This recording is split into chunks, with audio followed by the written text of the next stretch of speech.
Thank you, Wilker. So it's very welcome, everyone. The last day, last session, one of the last sessions. It's very good. We have today with us Wilker Aziz, right? He's assistant professor at the Institute of Logic, Language and Computation at the University of Amsterdam. And he includes working with probabilistic models for natural language processing. Yeah, welcome, Aziz. Thank you. Cheers. Thanks for the invitation. Thanks. So first, I apologize if the font's too small. How's it there in the back? Is it all right? Yeah. It was a bit of a technical glitch here. I couldn't get it to go full presentation mode. You're not checking my speaker notes. That is a second kind of like whiteboard that I use for drawing and showing some illustrations. So that's a talk for today. We're also going to see the transition. I'll try to do something suspenseful. We are representing uncertainty in machine learning. I try to make it a bit broader than NLP. So, thanks, Pedro. Pedro already said I'm an assistant professor at the University of Amsterdam. But what I want to really to highlight is that I've been teaching some advanced topics in DL. Deep generative models are one of them. Approximate inference is another one. And there's a bunch of material that you might enjoy there. For example, some notebooks. You can play with the stuff that we're going to discuss today, not everything. We'll catch up. Let's go to the talk because I probably prepared more slides than I have time to go through. So, and I don't like to rush through them, so I might just pick a few to kind of leave as backup as we go. Let's start by talking about uncertainty. I wanted to hear from you. Let's see if this is going to work. If you have a mobile device or anything. If you don't, then you can also just shout out an answer to what is uncertainty? What you think uncertainty is, or what you know uncertainty is. If you want to join with your device, go to menti.com and then you enter that code 66016374 there, and you'll be able to share answers with me. If you don't have a device, but you still want to share, just shout it out. What is uncertainty?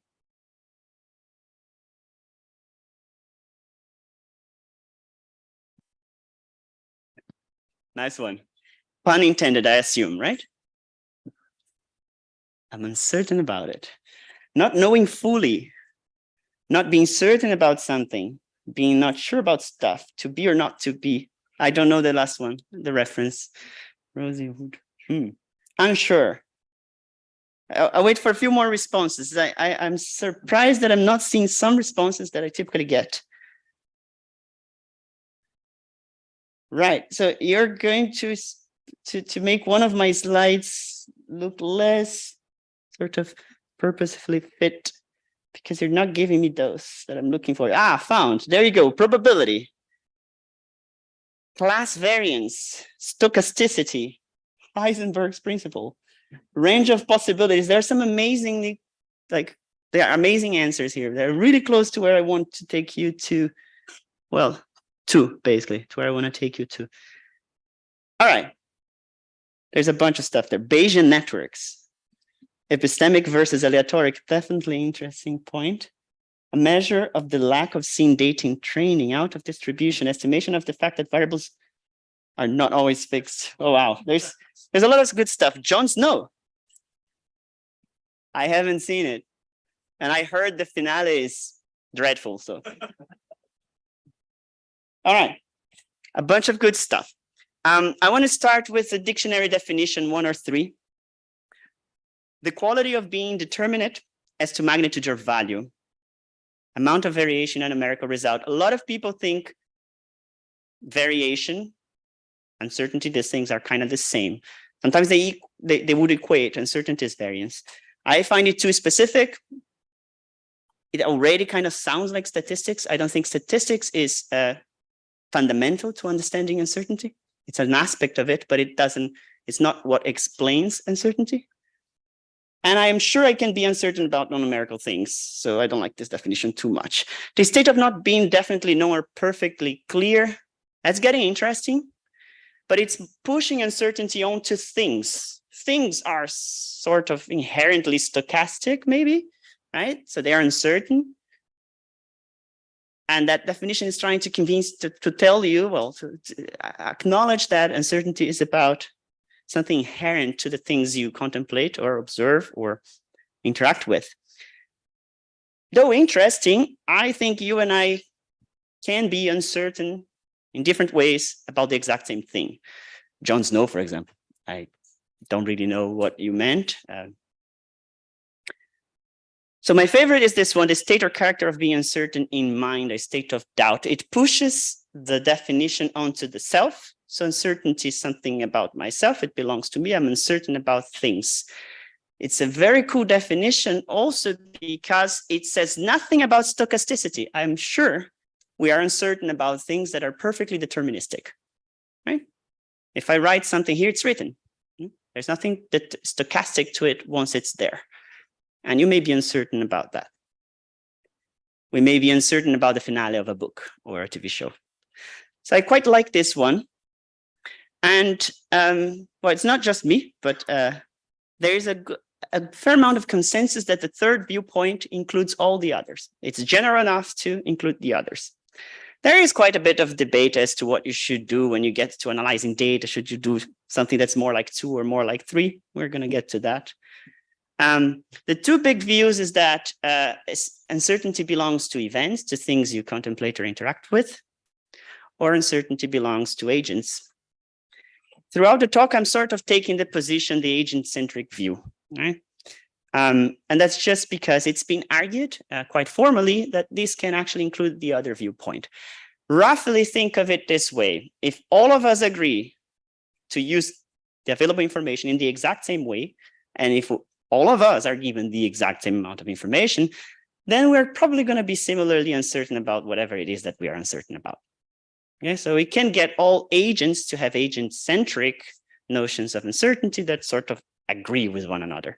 But it's sort of a like unnecessary amount of assumptions to get to this. And it's fine to stay at the agent-centric level where you and I observe things, interact with things, and we build a representation of our own knowledge or state of knowledge about those things.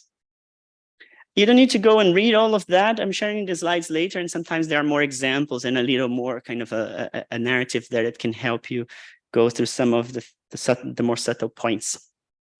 We're going to look for a formal account. I started with dictionary definitions. A formal mathematical logical account to uncertainty looks a lot like a tool to represent your knowledge, state of your knowledge at one point in time. Most theories that I know of, and I think that are documented, and this book documents quite a few of them, will build on two central ideas that come from logicians. Possible worlds, which is also very familiar to linguists and philosophers. It's kind of a way to represent knowledge and possibility using sets. It's just a nice tool that you've been using probably, whether or not you knew. It's called Possible Worlds, and it was invented about that time. And it has something algebraic to it, and then you can kind of form statements, claims, or propositions by manipulating sets. Plausibility measures is basically a mathematical way to state a preference over situations, over propositions that you can formulate with possible worlds as a tool.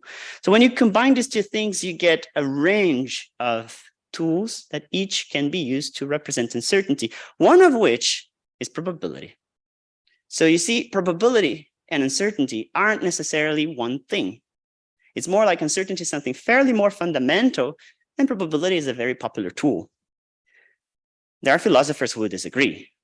They'll say that, in fact, everything else is just kind of like an attempt to somewhat improve something that is perfect on its own, that being probability theory, and you don't need those things. But, you know, I like to think the phenomenon is a lot broader than probability, and probability is just very useful.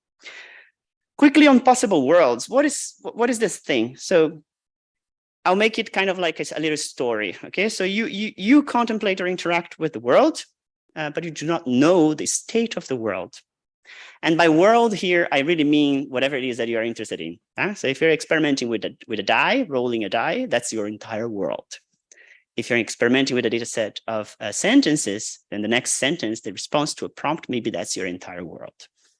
You represent worlds you go for minimum effort. You represent exactly that you need. So if you're rolling a die and you're contemplating the result, you just need to know how many pips it shows.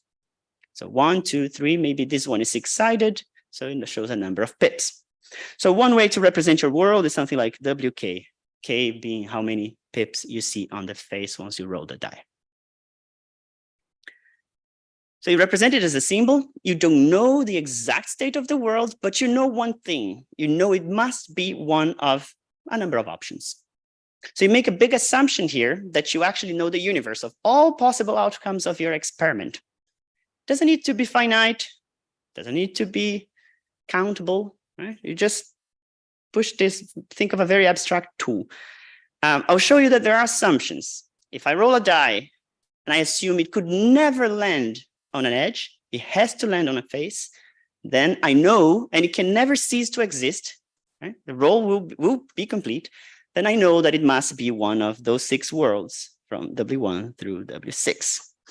So this is kind of getting you to a tool that you can use to represent knowledge. You can represent with a set of possible worlds the knowledge that you know what the result of you know what the outcome may be, one of those things.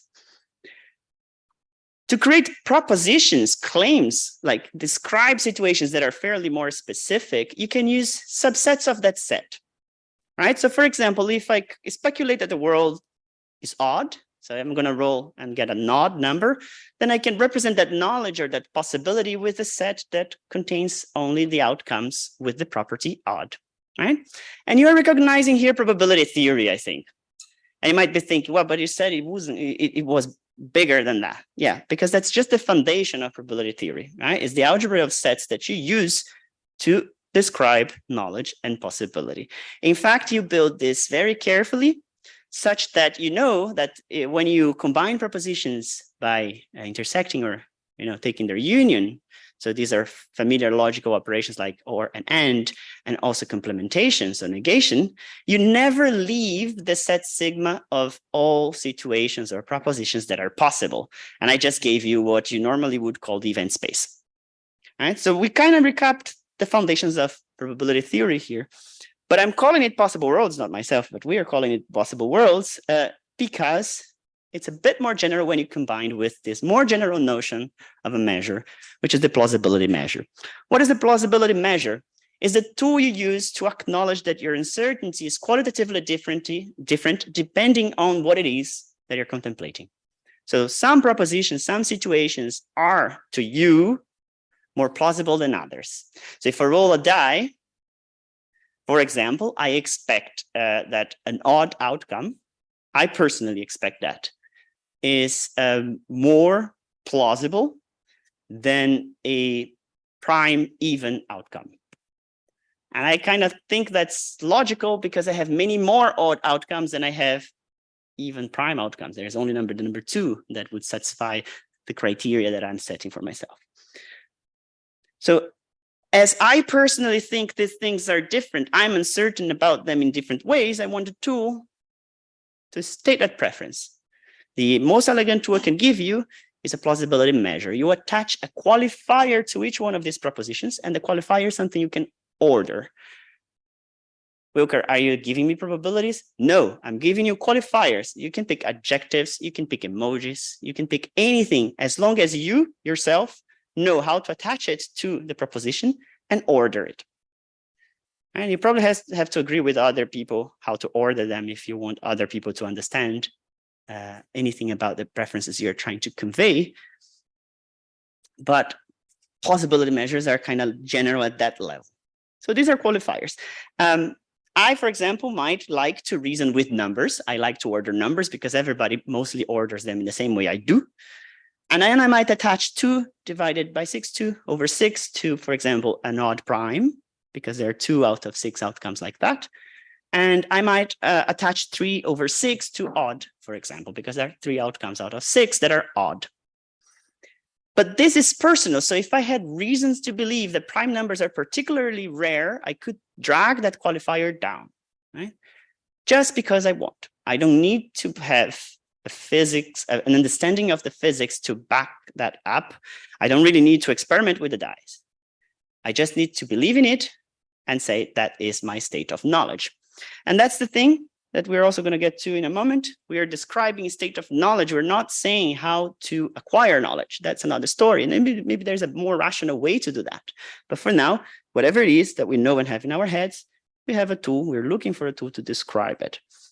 Once you combine plausibility measures and the fact that you were manipulating possible worlds, you realize that possible worlds gives you something that is known as a measurable space. And on that thing, you define quite formally the conditions that a plausibility measure must satisfy. They are more relaxed than the conditions you know for probability theory, precisely because it's a little bit more abstract than probability itself. It can even be non-numerical, so stuff like sum and multiplication is not a requirement of a plausibility measure. It can get really, really cool. I only got to to appreciate the extent of this literature very recently. Initially, I was one of those people that thought, like, what's the point? Like, probability theory accounts for everything, and what it doesn't account for is there is statistics for that. You can build hierarchical models that will account for those things. Well, I was, how can I put it? Happy to learn that I was really just being, I wasn't being, forget it. There was a lot more to it. And I was very happy to learn about that. These are some of them. You see that there was quite a debate around the 90s, I think. That's my reconstruction of history, of how you should represent your uncertainty. I think ultimately probabilists kind of won the battle because that's what we use in machine learning. But I also have a better explanation to why we use probability theory, and I'll come to that in a slide or two. And there's some documented assumptions. These things enable a calculus of uncertainty. It's like a very rigid way to update your knowledge representation as you acquire knowledge. All right? And then if you remember probability, remember conditioning. That is the probability theory mechanism for belief update. Some of these other types of plausibility measures will have a counterpart to that. Others won't. They lack the necessary structure for that. So as measures, they don't support all the operations you need to have coherent revision of uncertainty. Probability theory gives you that. It's one of the reasons I think why it's popular. Finally, we get to probability. It's the most well-known plausibility measure, I think, for a few reasons. Here are two. We have good explanations of probability or intuitive justifications of probability, and that helped popularize it. I list two. There are more. The objectivist and subjectivist. And the objectivist, you probably know, is the notion that probabilities ought to represent sample frequencies of things that are inherently stochastic. So the objectivists, they kind of struggle to describe phenomena that aren't stochastic in nature, but they find a way. And they make some assumptions that kind of make different things look the same. And then by bundling those things, you get to appreciate them as stochastic things. The subjectivist is not comfortable with that when making so many assumptions. So she prefers to say this is about a personally quantifying belief. It owes nothing to sample frequency. If we agree by chance. We don't necessarily have to. It's only constrained by the axioms of probability. And back in the 30s, it was already known to generalize objectivist probability. So debate carries on because objectivists they have very good marketing. But already back in the 30s, there is a logical argument that demonstrates subjectivist probability generalizes the other view. I'm bad with analogies, but I'll try. It's kind of like physics, I think. There's Newtonian mechanics and quantum mechanics. If you just observe certain types of things, Newton works just fine. It's like objectivism will work just fine. As soon as you step outside of its comfort zone, things don't quite work. It becomes really difficult to make it explain things for you. And then you need to kind of generalize a little thing, and that gives you the other view. If you want a really cool historical overview, though I must say, in parts hard to read for me because the person was a philosopher, you can check this textbook. So the language is a bit heavy for me. Probability measure, I don't want to go over probability theory, but I want to highlight one thing. The three axioms is only those three here. Probability of the empty set, the chance that nothing will happen is 0, something has to happen. The probability that the world is one of the possible worlds, well, is 1, right? Because you're making no claim whatsoever, only that the outcome will be one of the possible ones. And if you have disjoint events or propositions, their probabilities must combine additively. And this is what I want to highlight. The significance of countable additivity is actually huge. It goes by, when you take a class on probability theory or measure theory, it's hard to grasp because it's so detached from reality. It's all about the formalities.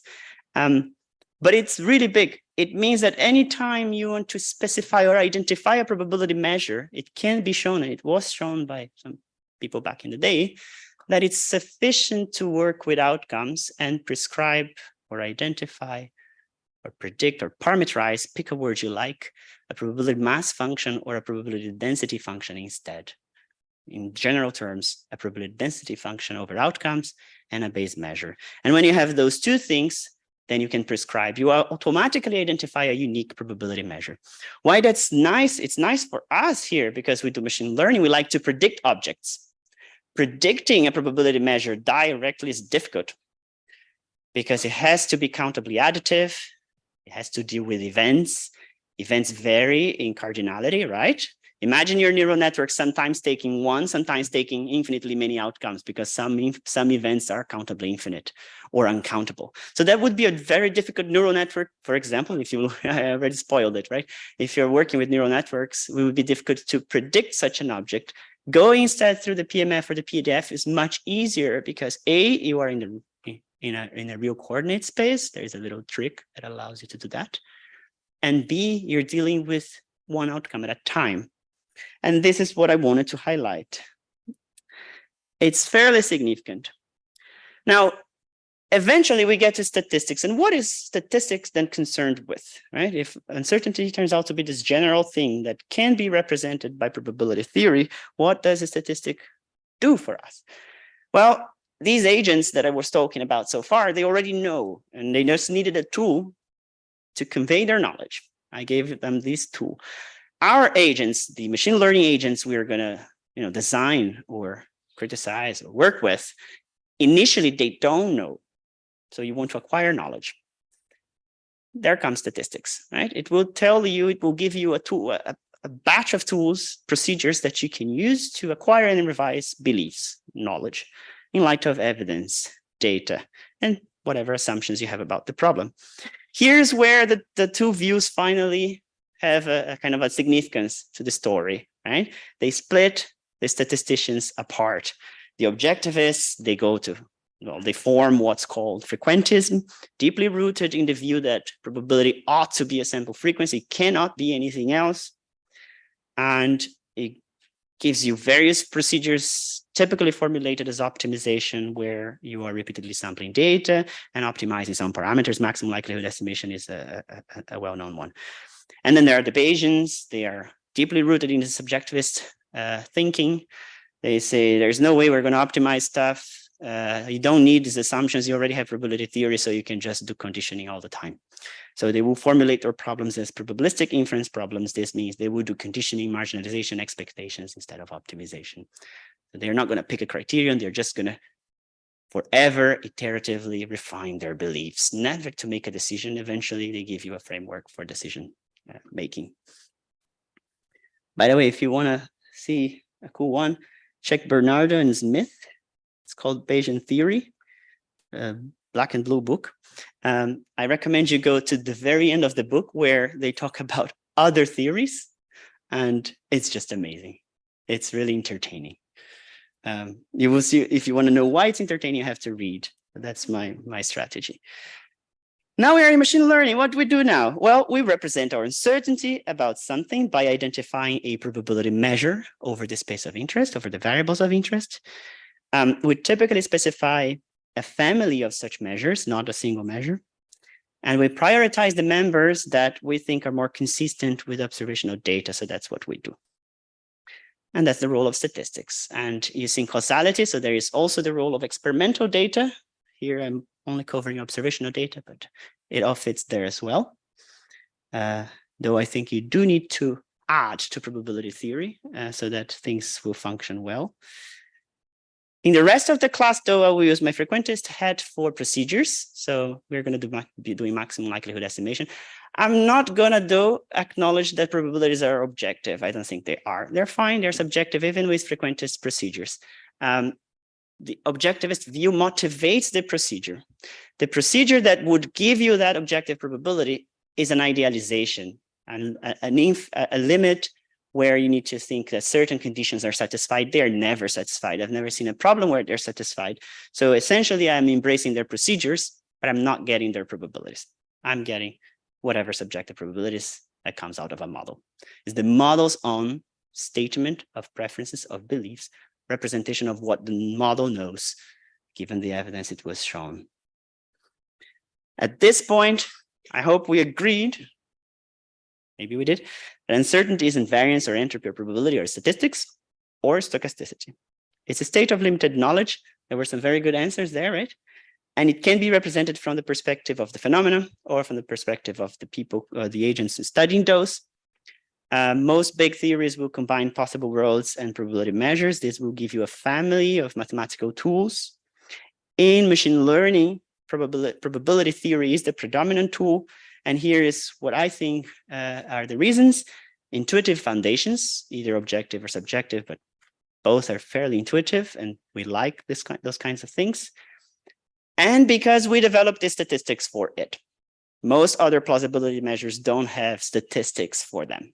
You can't actually do, or at least not as easily, you cannot learn from data with those.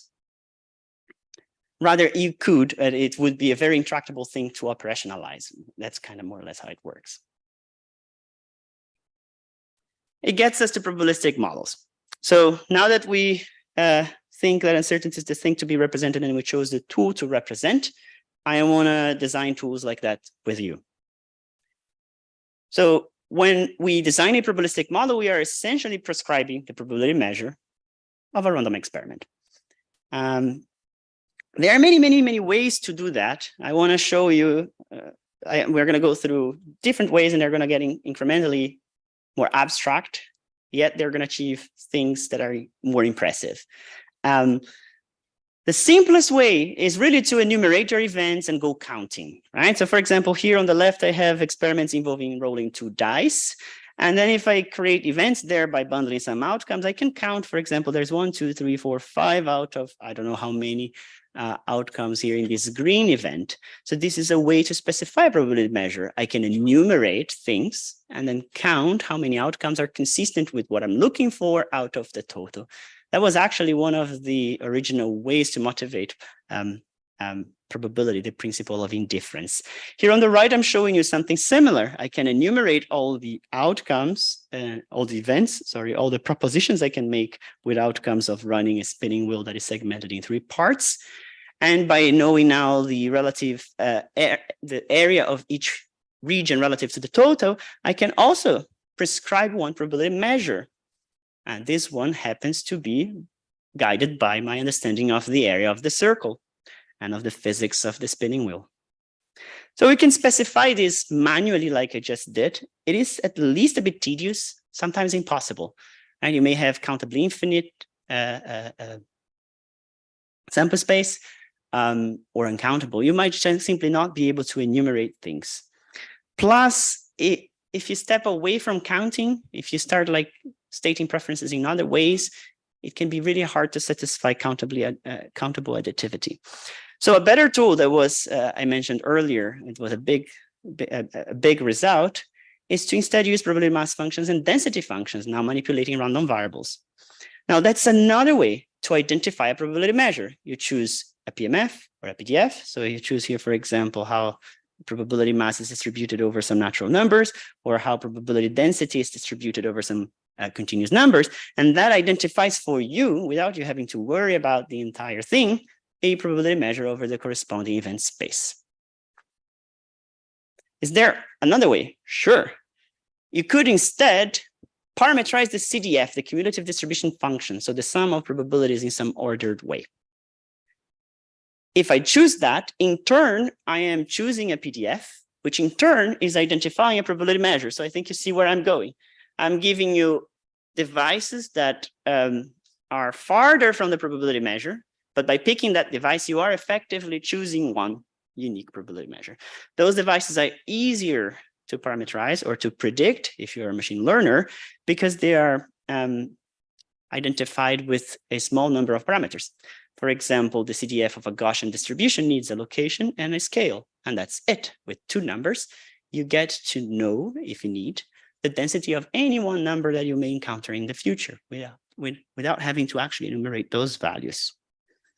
It's just a mini compact tool that does the job for you. Are there other ways, more interesting ways, perhaps? Yes, maybe I'm going to hit one way that you didn't already know. You could parameterize a simulator. So here I'm sampling from a Gaussian. You can see the distribution here. And I'm applying a one hidden layer neural network with a single neuron, because I want to plot it. So if I do it here, this is a neural network with a 10H hidden layer. I get a different distribution. So I transformed my distribution. Now this identifies a PDF, whether or not you are capable of giving me a formula for that. In fact, it identifies a CDF, that identifies a PDF, that identifies a probability measure. You don't know any of those objects, not explicitly. But through this tool, through this API I gave you, you may be able to assess probability density when needed for a certain point. You may be able to sample. Here, in fact, it's easy to sample because it's easy to get a random Gaussian draw and transform deterministically with a neural network. Who knows a gun? I'm Brazilian native, so when I pronounce that, it might sound not like an A, but I meant a generative adversarial network. Yes, okay, we are in Europe. Yeah, that is a mini one, it's a mini version of that. You transform a random source with a neural network, you get a different random source. You transform one representation of uncertainty and you get a different one. I want to stack this, why not? So I get the output here. That's my random number generator, and I can pass it through yet another function. Is that what I did here? I don't think that's what I did. No, sorry. Here I again have a Gaussian generator, and now I'm using a discontinuous function. I think that's what I wanted to show. This device doesn't build on differentiable things. Here I have some sort of step function here, and I get another distribution. We're going to interact less with those because we like deep learning precisely because differentiability means we can use a certain famous algorithm for all sorts of things. So we like worlds like this a bit better. So we can specify a simulator, in turn identifies an inverse CDF, in turn identifies a CDF, in turn identifies a PDF, in turn identifies a probability measure. You go on. There are more devices than I listed in the talk. I probably know at least 2 more, but there must be many more as well. What do you do with that? You do probabilistic modeling and you do probabilistic reasoning. So probabilistic modeling concerns the specification of joint distributions now over all variables of interest for your problem. And probabilistic reasoning is about fixing a subset of those and answering to probability queries. So that could be a marginal, that could be a conditional. So that's just using probability calculus. And it's known as probabilistic inference. If you want to know all about that, you probably want to check Daphne Kohler's PGM textbook. It's pretty long, but I recommend part 1 to everyone, maybe part 2. And I think from part 3 onwards, you won't feel like it's immediately connected to anything you're doing at the moment. But part 1, anyone walking outside now should probably enjoy it. When you have a model, you do learning. What do you mean by that? So the pipeline, the outline, something like this, right? You specified a family of distributions. When you do multivariate data, well, I'm going to get to that again, but you probably need to do some work there because maybe you need to combine univariate distributions, but eventually you get to a representation of your beliefs over those variables. So here I did a factorization of a joint distribution over 2 variables. And you do model fitting, and if you are frequentist, right, you're going to do maximum likelihood estimation, something like you have data, you have a likelihood function, you pick the maximum there, and that gives you another view of the data. That's your representation of uncertainty. If you are Bayesian, then you have data, you have a prior belief, you compute a posterior, and that thing is your ultimate representation of uncertainty, right? So you would combine this with your knowledge of what you think the data generating process is. That's your observation model. That's probably a language that you saw in causality, and your prior. And that's how you update beliefs in that world.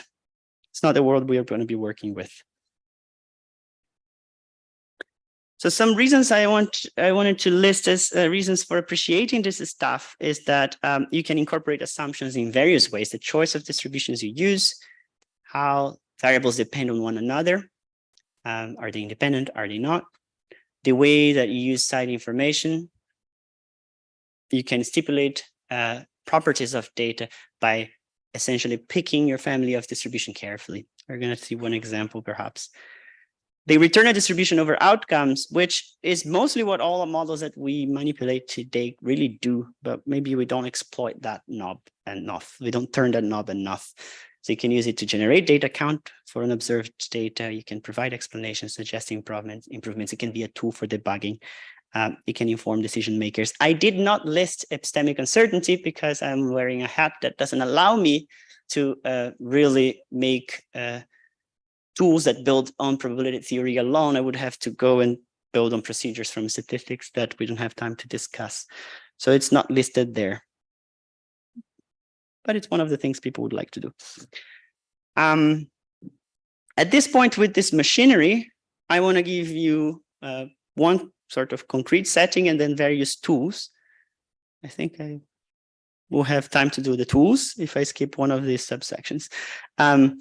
The first thing I want to say is that we want to model a random experiment. What is it that we want to do? We want to treat data as outcomes of experiments involving random variables. So we have random variables capturing the aspects of the data that we care to model.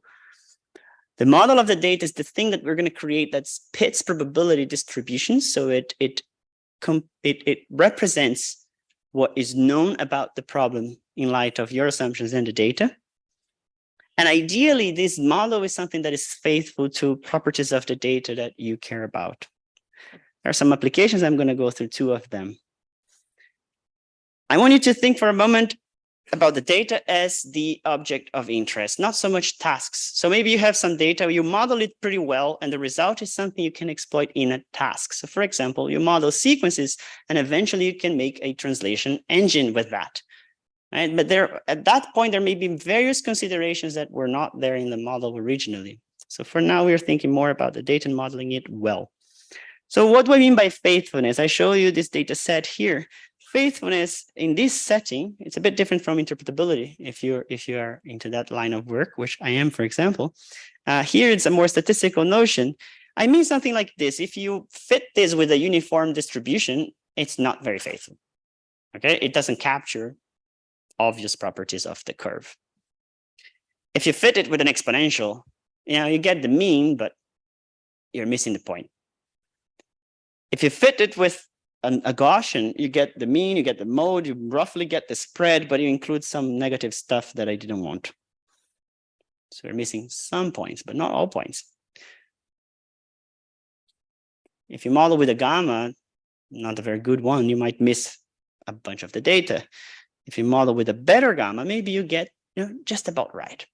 So this is faithfulness here. Do you capture properties that are obvious to you or important to you as an analyst?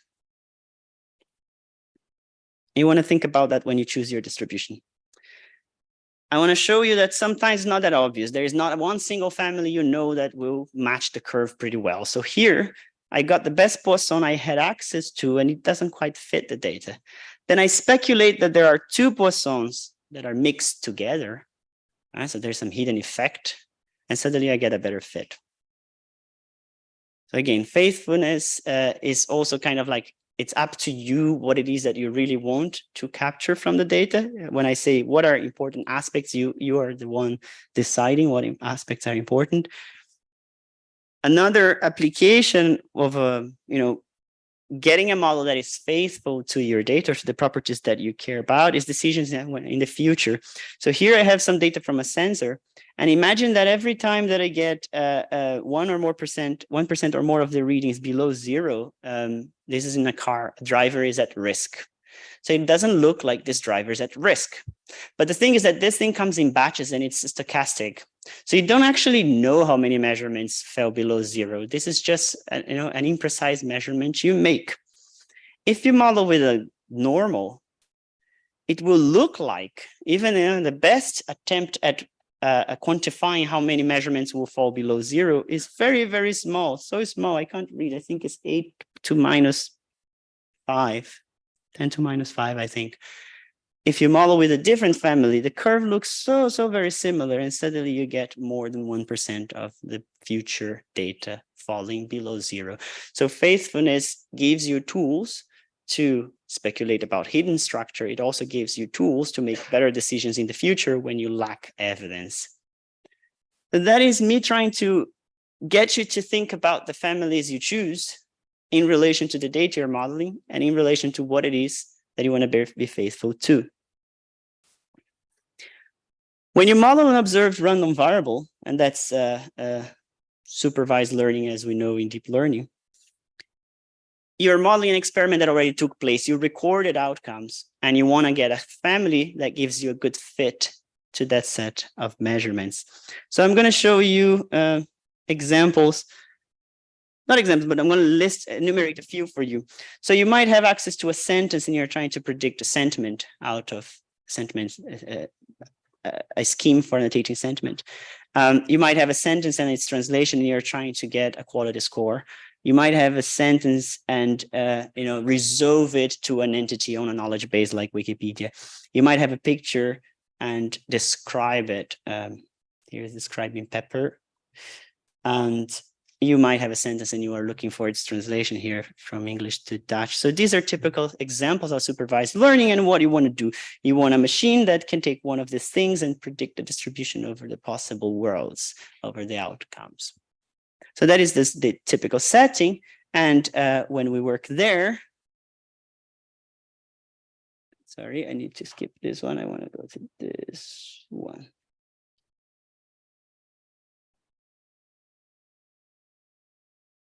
Here.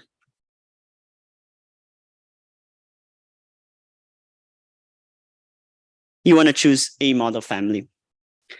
So I'm going to give you a few tips of what you should be looking for.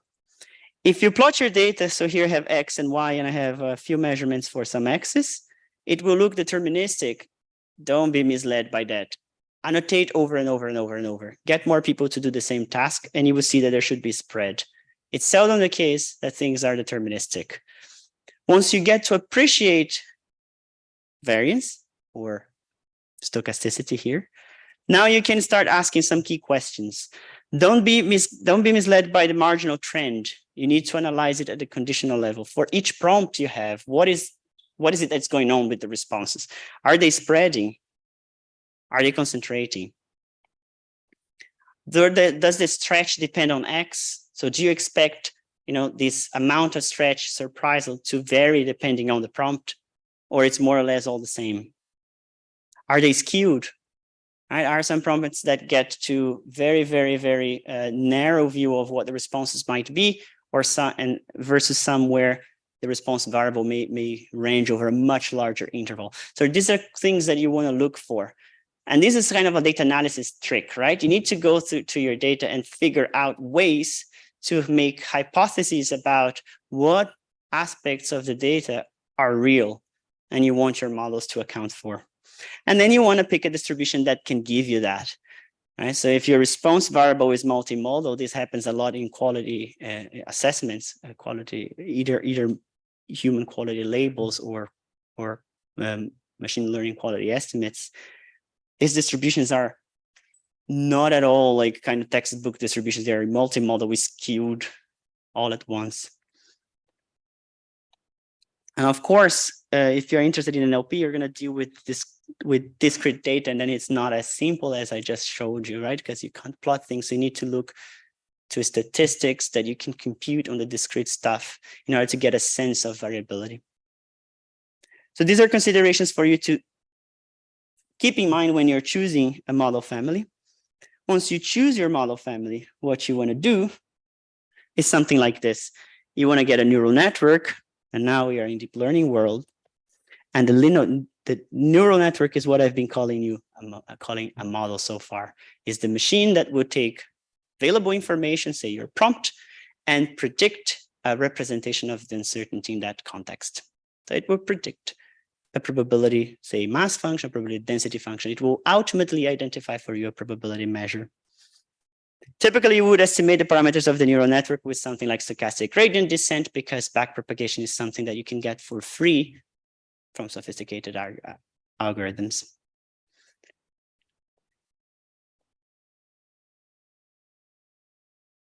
Now, once you're there, so you acknowledge the facts about uncertainty, you know what tool you're going to use, you know how to use statistics to acquire that from data, you chose maximum likelihood estimation, and you are doing SGD to find parameters. You need to pick the family. You have a few ideas of what are the aspects of the data that you need to be able to account for. You need to go to textbook and find a family that gives you the skewness you're looking for, the multimodality you're looking for, the range of variance you're looking for, all those intricate things. And if you get Wikipedia, you're going to find a handful of, well, more than a handful of distributions that you could work with. And they're all unimodal, barely skewed, somewhat very, very simple things. So I'm going to give you various tools that allow you to go beyond that and model with much more complex things. In discussing these tools, I'm going to keep an eye on two things: our ability to assess densities or masses, and our ability to sample from these things, from these tools. Why? Because densities and masses are important for maximum likelihood estimation. It's what goes to your loss. And sampling is what typically you will do at one point to summarize this representation of uncertainty, be it to make a decision or to just criticize it. I'll mention a few univariate tools, and then I'll give you two or three tools to extend each and every one of them into multivariate versions.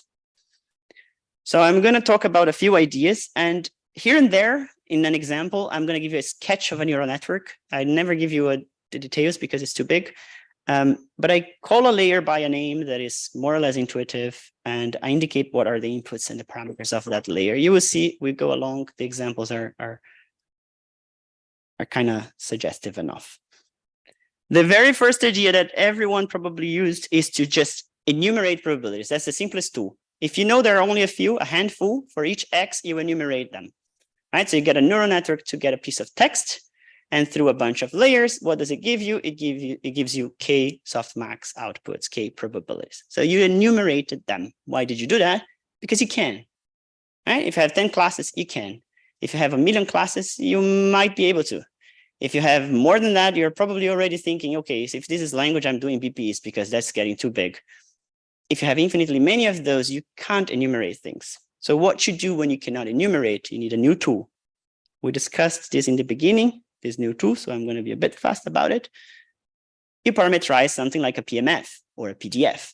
You parameterize a function that you know that can give you the masses and densities at all points whenever needed without enumerating each and every one of them. Instead, you predict 2, 3, a handful of parameters that will identify that curve for you. So for example, here, say you are doing a herd count kind of thing. You have an image and you're counting how many cows it's in there, and you want deep learning to do that for you. It takes the image through a bunch of layers. It spits perhaps the rate parameter of a Poisson, right? That predicts kind of the spread and the range of values for the number of cows in that figure. It's one number. And that one number then identifies a curve that you could use should you have to assess masses for any outcome along the natural line. If this is uncountable, that's not a problem. The tool generalizes to PDFs. I mentioned in the beginning, you can get densities, similar story. So let's say you are now getting some sort of measure, you have images of a car engine and you're trying to assess temperature. Right? Same story. You're going to encode that image through a series of transformations. What you need to give me to identify, say, one Gaussian, assuming that a Gaussian is a good distribution, it meets all the faithfulness requirements that you were after. You need a location, you need a scale, you need a real number and a positive number, a strictly positive number. So you can get a neural network to spit that for you. And by predicting those two numbers, it's predicting an entire representation for you. Let's push beyond. I want to go beyond known families that are in textbooks. What could I do? Well, you could just give me a positive number for each and every one of the outcomes. Sorry, not for each and every one. For any outcome I ask you, you give me a positive number. And then if I know for a fact that it's going to be positive for every single outcome and that their sum is a finite number, then you prescribed a PDF or a PMF up to a normalization constant. Some of you heard of energy-based models. It's the same idea. So instead of parameterizing really a probability density function, you just give me positive numbers that are possible to be normalized into probability densities, but you might not never need to do it. What do you lose by modeling this way? What do you gain? What do you lose? Well, you gain the ability to draw whatever drawing you want, to the extent that you know this thing converts, the area under the curve converts to a finite number. It's not super easy to design. It's very easy to break this constraint that it should add to something finite. You lose density assessments because you can only assess density up to a normalization constant. And you lose the ability to sample. So you actually lose everything. What you gain is full flexibility. This is extremely powerful in that you can get any distribution you like, but your ability to actually identify that curve in a way that allows you to sample and assess densities is gone. It's one of the hardest tools to model with. What else can you do? Instead of predicting the parameters of anything, you directly predict the cumulative probability that you would have, accumulated if you had realized the sum up into a certain outcome. So this is kind of addressing the fact that you don't have the normalization constant. So this is instead already predicting probability values, normalized probability values. This is predicting a CDF. When you predict a CDF, it's pretty cool because you can use backpropagation, automatic differentiation, to get a PDF for you whenever you need. So this is nice because you have density assessments at a very low cost, one forward and one backward, you get density assessments. Sampling, however, is very difficult. So you see that I'm giving you tools that have trade-offs.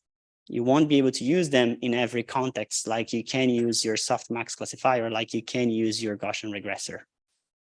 It's a bit harder. But because they are so much more flexible, you can apply them to data for which you don't know much about, the faithful requirements, or for which you do know, and the requirements are really, really hard to meet. Right? Multimodality, spread, skewness, all this kind of things. Of course, here I'm giving you a univariate tool, so it doesn't look like you could do image modeling or text modeling with this, but you can. Well, text is harder for a different reason in the case of the CDF, because this is for continuous stuff. But the multivariate aspect, we can generalize. You can also get a neural network to, instead of predicting the CDF assessment at a point, to predict the inverse CDF at a point. So to map from the probability directly to the outcome. So this is a version of something that looks a lot like a gun, in that it gives you outcomes, but the input is a probability value. So you want the outcome that will hit that probability value in the CDF. An inverse CDF is a sampler, is a simulator, right? How do you sample from a distribution? Any distribution, if you know it's inverse CDF, you get a uniform random number and you pass it through the ICDF and it gives you a sample from the original distribution. So this is super powerful. It's sampling from this thing is easy by design. Density assessment is actually sometimes possible, especially with deep learning, because we can use, again, automatic differentiation to backpropagate from the outcomes we sampled and find densities for free. So there is a line of work on what is the name of the line of work? Yes, neural autoregressive flows. No, the F is not that. I'm embarrassed because I have done work on this and I'm not remembering what the BNAF blocked neural autoregressive. It's not neural autoregressive. Yeah. It is a type of flow or normalizing flow in that you are transforming a source in a way that you know, and this means you normally get sampling or density assessments for free. The first paper that made a boom out in this thing is this one here. Yeah, the CDF and ICDF, they go hand to hand. So they are both presented in the same line of work. Super, super cool stuff. Very powerful because it gives you, at least for the outcomes you have sampled, you have the ability to get densities. And that means learning can, it can kickstart learning. Many other ways. So when you get to the land of samplers, there are really many ways you can parameterize a sampler. You can get a neural network to predict a sampler for you. And then sampling is easy, density assessments no longer, right? When I say density assessments, I could also mean mass assessments.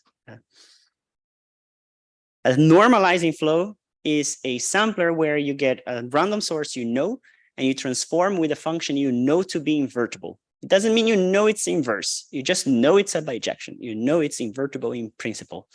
When you do that, you can use a bit of calculus to then figure out what the density is once you've transformed the samples. This is extremely powerful.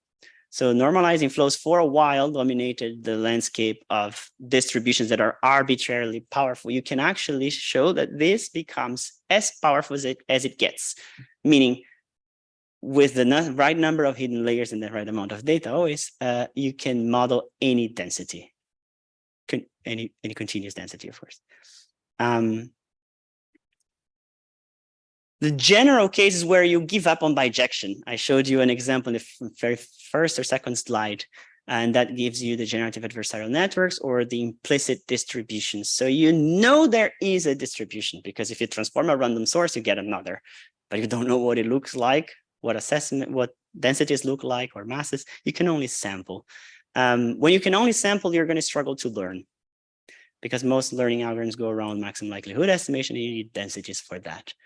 But then there's this score matching, and I will leave you a reference for you to follow later on. I wouldn't have time to talk about it. 2 more devices, and I think I'm running. Well, we started a bit later, so maybe I'm okay. But well, these are the devices the last ones are really cool. I like this one a lot because it's just there's a long tradition of latent variable models out there, right? You have a problem, you augment it, you project to another space where there are more variables, so you speculate things, like relationships that are not observable. You pretend they exist, or from theory they should exist, or at least they are useful generalizations. And then you marginalize those out. You get a distribution back into the same space, potentially more complex than the original. So here I show you one Poisson, here I show you another, and here I show you a Poisson mixture. It's more complex than any one of the components. Simple idea, right? A mixture model, one of the simplest latent variable models possible. It gives you already a tool to essentially create new densities that are not in textbook. It can be shown that you can generalize this, and make it really arbitrarily powerful. But what are we paying, right? What's the cost? Well, assessments of densities are linear in the number of components. And the more components, then the more probability assessments you need to make. And sampling is done via a procedure known as ancestral sampling. First sample from which Poisson it's coming from, and then from that Poisson you sample the outcome. So you pay a bit of a cost here. There's also there is also a problem identifying distributions for these models, but maybe that's a problem about learning that I don't have time to comment on. But this idea can be used in so many ways. I am advertising one way that I find particularly cool because it's unlike this slide. In this slide, my components are all over the exact same space. Now, that is not necessarily a requirement. And in that paper, you will see that the components can be defined over different subsets of the same sample space. And you still get something that looks a lot like a mixture model. You can do compounding. It's yet another idea. So it's when you want to model with a Poisson, but you don't know its parameter. So you put a distribution over its parameter and you marginalize it out with probability. What do you get? A more complex distribution. So here I'm showing you a Poisson that has a similar mean. Here I'm showing you the gamma Poisson compound after marginalizing out the lambda rate, the rate parameter. You get something that is able to over disperse, which is something that Poisson, the original one, couldn't do. Density assessments are gone for most cases, except some special pairs in the exponential families. Sampling is possible. So you can still learn with these things because you can get around the lack of densities by techniques such as variational autoencoders, for example. So I'm citing those there. And of course, here I'm showing you the univariate view of it, but it extends naturally to the multivariate case. And I'm going to tell you in really, promise 2 slides. I'm done. Okay, 2 slides. I'll tell you the 2 tools that I think you should use to understand or to get all the multivariate extensions that you need. The first tool is to factorize your multivariate measurement. So you have something you can observe. You chop it up into parts, right? If it's a vector, it could be the coordinates of the vector. If it's a sequence, it could be tokens that segment the sequence. If it's an image, it's a way to order its pixels. Once you do that, you imagine the probability, mass, or density of that one thing is not a number, but it's a product of various numbers. Like when you factorize numbers into primes, how now you're going to factorize probabilities into products of probabilities. If you choose those distributions, if you factorize it in a directed way, what normally you would get is a product of univariate factors. And then every tool I told you before is suddenly useful. So the multivariate extension is essentially to say, turn the problem into a chain of univariate problems. All right? And that's what you get. And I'll give you one familiar tool, the chain rule of probabilities, right? Where you get an autoregressive factorization of the probability of whatever a structure, provided that you know how to chop that structure into subparts, and provided that you have an order that you believe makes sense. Then every one factor in here is in effect a univariate distribution. And if you go to normalizing flows, you will see that's exactly what inverse regressive flows did. And it opened up the box of flows to arbitrarily complex data sets. It works for, if you go back in time, you are going to find other ways to factorize things, making more assumptions and therefore modeling simpler distributions.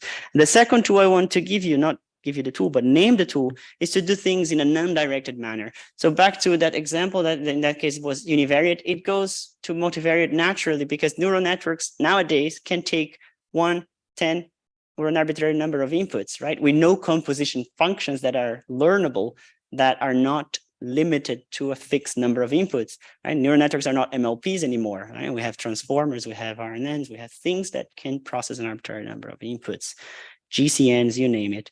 So if you can then parameterize the density up to a normalization constant, you get energy-based models. And here, since I'm not going to teach any energy-based models, I make a link to a class of ours at the UVA. There are some honorable mentions, 3. I'll leave them there.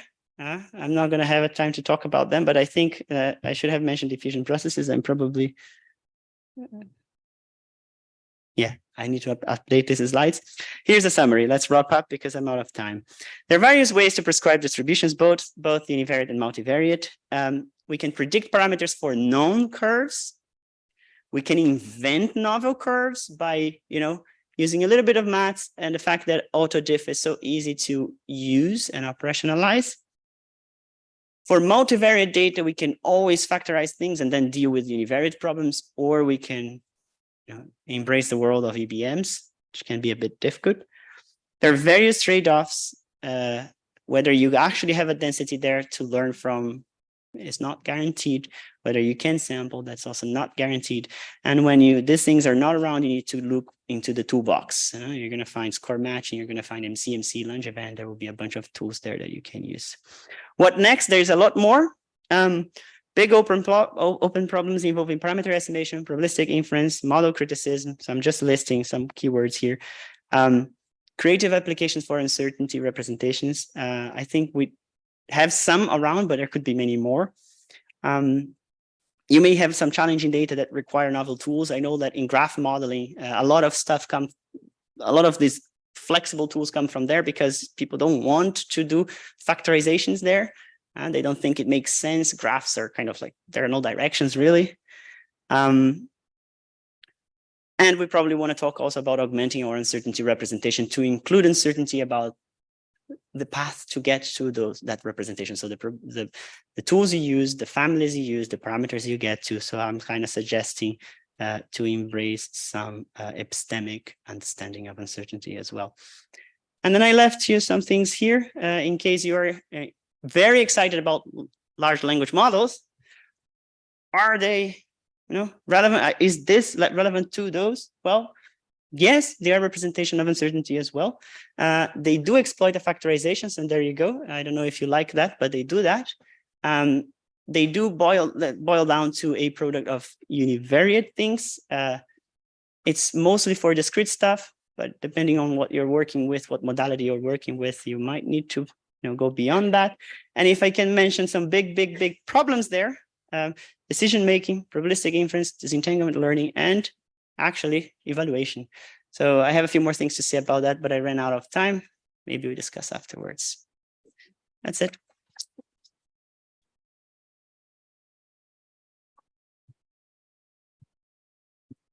Thank you very much, Wilker. We are a bit over time, so perhaps one quick question, and the remaining questions we can ask Wilker during the coffee break. Yeah, okay. One quick question for you.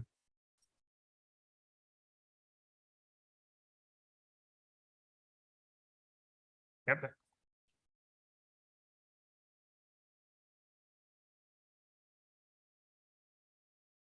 Hi. Hi, thank you for your talk. First, I just want to clarify that I understand what we were going through. So we're essentially, for each given input X, we are predicting a probability distribution of what Y could be given that X, correct? Yes. And when we are validating this probability distribution, are we getting just one single value of Y for X, or can we also get several different possible values of Y? For example, if we have for one given text, multiple differing annotators' opinions. Would that work as well? Yes, great point. Not only that would work, I think that's the only scenario where that actually works. So we don't often have data sets like that, but if we're dealing with problems for which uncertainty can't be dismissed as noise, as error, like natural language, right? If you asked me a question, I could have answered it in so many ways. Yeah. Right. So the only way we can, well, it's not the only way, too strong, an intuitive way to show to our models that probabilities should be reserved for things that are semantically similar, semantically equivalent, whatnot, is by really demonstrating that, right? So gathering additional response per prompt, for example. So gathering multiple Ys for each one X. And then you can validate whether the assumptions, the hypotheses that we are parameterizing are sensible. So both for learning, then I would say, and then for criticism, the thing is relevant in either case. Yeah. Thank you. Great. Thank you. Let's thank the speakers and go to the coffee break in the garden. Sorry about it.